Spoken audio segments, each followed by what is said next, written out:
Good day mga boss. Ito may panibagong na setup pa kami sa Honda Jorno 125. Ito yung setup natin na M1 na package. Yan. Kasama sa M1, dual contact signal light, passing, hazard, saka remote ng ng switch ng MDL niya. Tapos nag-duplicate din tayo diyan. Extra na lang po yun yung duplicate. Tapos sa ilaw niya, low niya yellow pala low niya, tapos sa niya naman white. Yan. Tapos may combination din yan. Yan. Yung combination niya sinabay natin sa headlight, yung switch ng headlight. Tapos may dual contact signal light. Ito po yung dual contact signal light, yung nakailaw na yan. Tapos ito naman po yung signal light niya. Pagka naka-signal ka, ito naman po yung magbi-blink, ito naman po yung steady. Tapos sa kabila ganun din yan. Yan. Tapos may hazard na rin yan. Yan. Sa original wala pong hazard. Tapos may passing na rin yan sa MDL. Yan. Tapos sa busina naman niya, yung busina niya pinagana pa rin natin yung stock. Tapos may malakas din. Yan, may malakas din siya. Tapos sa passing naman, ito dati walang passing. Yan. Pinalitan natin siya. Original po yan yung passing na yan. Saka may warranty tayo, 6 months warranty.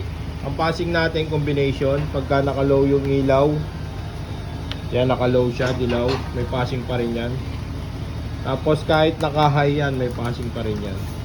Tapos sa combination naman, pagka naka-yellow yung ilaw mo, pag pinindot mo tong high ng headlight, mag-combination po yan.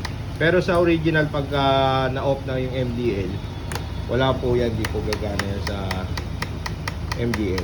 Yan. Tapos ito naman yung hazard, pinalitan natin siya ng switch para mapagana. Tapos sa remote naman yung i-duplicate natin, ito nag-duplicate na tayo.